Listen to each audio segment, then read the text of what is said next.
இன்றைக்கி நம்ம பார்க்க போகிற கதை உண்மையிலேயே ரொம்ப விசித்திரமானது. உலகத்தில் எத்தனையோ போர்கள் நடந்திருக்கு. ஒரு நாடு இன்னொரு நாடோட மோதி இருக்குது. ராஜாக்கள் ஒருத்தரை எதிர்த்து போரிட்டுருக்காங்க.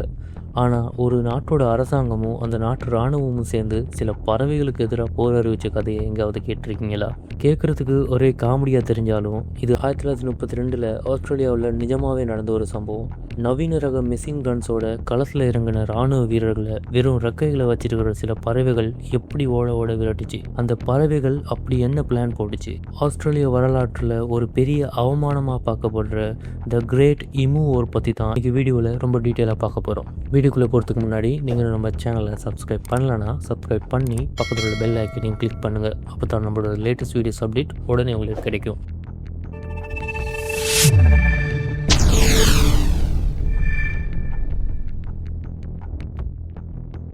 இந்த கதை சரியாக 1930களில் ஆரம்பிக்குது.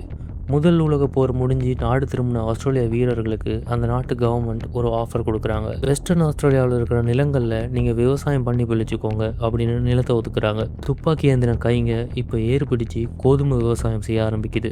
எல்லாம் நல்லா தான் போயிட்டு இருந்துச்சு. ஆனால் அதே நேரத்தில் கிரேட் டிப்ரெஷன் அப்படின்னு சொல்லப்படுற உலக பொருளாதார வீழ்ச்சி வருது. கோதுமை விலை அடிமாட்டு விலைக்கு போகுது. விவசாயிகள் என்ன பண்ணுறதுன்னு தெரியாமல் நிற்கிறப்போ தான் விதி அவங்க கதவை வேறொரு ரூபத்தில் தட்டுது. அதுதான் சுமார் 20,000 ஈமு பறவைகளோட படையெடுப்பு. ஒவ்வொரு வருஷமும் இனப்பெருக்கத்துக்காக கடலோர பகுதிக்கு போற இந்த ஈமுக்கள் வழியில இந்த செழிப்பான கோதுமை வயல்களை பாக்குதுங்க. அதுங்களுக்கு அது ஏதோ ஒரு பெரிய புஃபே லஞ்ச் கிடைச்ச மாதிரி ஆயிடுச்சு. வேலிகளை உடைச்சுக்கிட்டு உள்ள புகுந்த இந்த 20,000 பறவைகளும் கோதுமை பயிர்களை துவம்சம் பண்ணுதுங்க. இதுல இன்னொரு கொடுமை என்னன்னா, அதுங்க உடைச்ச வேலி வழியா முயல்களும் உள்ள வந்து பயிர்களை இன்னும் நாசம் பண்ணுது. ஏற்கனவே கடனில் தத்தளிச்சுக்கிட்டு இருந்த விவசாயிகளுக்கு இது ஒரு பெரிய பேரடியாக அமையுது. விவசாயிகள் ஓடி போய் கவர்மெண்ட் கிட்ட ஹெல்ப் கேட்குறாங்க. ஆனால் அவங்க கேட்டது சாப்பாடோ பணமோ இல்லை, அவங்களுக்கு இராணுவத்தோட உதவி தேவைப்பட்டுச்சு. அப்போதைய பாதுகாப்பு அமைச்சர் ஜார்ஜ் பியர்ஸ் ஒரு விசித்திரமான முடிவு எடுக்கிறாரு. பறவைகளை சுட்டுத்தள்ள இராணுவத்தை அனுப்புவோம் அப்படின்னு சொல்லிட்டு மேஜர் மெரிடித் தலைமையில் 2 இராணுவ வீரர்களை 2 நவீன புல்லட்ஸ் கன்ஸ் மற்றும் 10,000 புல்லட்ஸோட அனுப்பி வைக்கிறாரு. இராணுவம் என்ன நினைச்சதுன்னா, இது வெறும் பறவை வேட்டை தானே, 2 நாளில் முடிச்சுட்டு வந்துடலாம் அப்படின்னு அசால்ட்டாக போனாங்க. ஆனால் அங்கே தான் இயற்கை அவங்களுக்கு வேறொரு ஆப்பு வச்சிருந்துச்சு. நவம்பர் 2ஆம் தேதி இந்த போர் ஆரம்பிக்குது. ஒரு பெரிய ஈமு கூட்டத்தை குறி வச்சு மெரிடித் சுட ஆரம்பிக்கிறாரு. ஆனால் அங்கே தான் ஒரு பெரிய மேஜிக் நடக்குது. ஈமுக்கள் பயந்து போய் ஓடலை. அதுங்க ரொம்ப ஷார்ப்பாக சின்ன சின்ன குரூப்ஸாக பிரிஞ்சு வேறு திசைகளை ஓடுதுங்க. ஒரு மெஷின் கன்னால் எல்லா பக்கமும் ஒரே நேரத்தில் சுட முடியலை.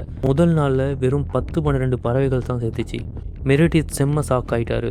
அடுத்த சில நாளில் ஒரு பெரிய ஏரிக்கு பக்கத்தில் 1000க்கும் மேலே ஈமுக்கள் இருக்கிறத இராணுவம் பார்க்குது.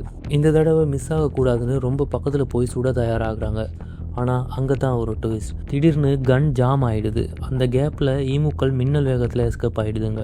இங்கே தான் ஈமுக்களோட புத்திசாலித்தனம் மேஜர் மெரிடித்தை ஆச்சரியப்பட வைக்குது. அவரோட டைரியில் என்ன எழுதுறாருன்னா, ஒவ்வொரு ஈமு கூட்டத்துக்கும் ஒரு லீடர் இருக்கான். ஒரு 6 அடி உயரமான கருப்பு ஈமும் மற்ற பறவைகளை மேயும் போது வாட்ச்மேன் மாதிரி நின்று வேடிக்கை பார்க்குது. இராணுவம் வர்றதை பார்த்த உடனே ஒரு விசித்திரமான சத்தம் கொடுக்குது. அடுத்த நிமிஷம் அந்த இடமே காலியாகிடுது. ஒரு இராணுவ வீரனுக்கு இருக்க அதே டிசிப்ளின் இந்த பறவைகள்கிட்ட இருந்ததை அவரால் நம்பவே முடியலை. விஷயம் சீரியஸ் ஆகிறத பார்த்த இராணுவம் ஒரு லாரியோட பின்னாடி மெஷின் கன்னை பொருத்தி ஈமுக்களை துரத்துக்கிட்டே சுடலாமல் பிளான் போடுறாங்க. ஆனால் மணிக்கு 50 கிலோமீட்டர் வேகத்தில் ஓடுற ஈமுக்களை விரட்டுறது அவ்வளவு ஈஸி இல்லை. மேடு பள்ளமான ரோட்டில் லாரி குதிச்சு ஓடும்போது குறி பார்க்கவே முடியலை. ஒரு கட்டத்தில் ஒரு ஈமு பறவை ஓடி வந்து லாரியோட ஸ்டேரிங்கில் மோதி ஒரு பெரிய ஆக்சிடென்ட்டே பண்ணிடுச்சு. கடைசியில் 1 வாரம் ஆகியும் சில 100 பறவைகளை தவிர இராணுவத்தால் பறவைகளை சுடவே முடியலை. பேப்பர்லலாம் இந்த நியூஸ் செம்மையாக பரவுது. இராணுவத்தையே ஓடவிட்ட பறவைகள் அப்படின்னு உலகம் முழுக்க ஆஸ்திரேலியா பார்த்து சிரிக்க ஆரம்பிக்கிறாங்க. வேற வழியே இல்லாமல் கவர்மெண்ட் தோல்வியை ஒத்துக்கிட்டு இராணுவத்தை திரும்ப கூப்பிடுறாங்க. மேஜர் மெரிடித் கிளம்பும் போது சொன்ன ஒரு விஷயம் இப்போ வரைக்கும் ரொம்ப ஃபேமஸ். அவர் என்ன சொன்னார்னா, என்கிட்ட இந்த ஈமுக்கள் மாதிரியான மன உறுதி கொண்ட ஒரு இராணுவம் மட்டும் இருந்துச்சுன்னா நான் இந்த உலகத்தையே ஜெயிச்சிடுவேன் அப்படின்னாரு. இயற்கையை நாம் என்றைக்குமே அசால்ட்டாக நினைக்கக்கூடாதுங்கிறதுக்கு இந்த ஈமு போர் ஒரு பெரிய உதாரணம். 20,000 பறவைகளை அழிக்க துப்பாக்கிகளோட போன இராணுவம் கடைசியில் அந்த பறவைகளோட ஒற்றுமைக்கு முன்னாடி தோத்து போனது தான் உண்மை.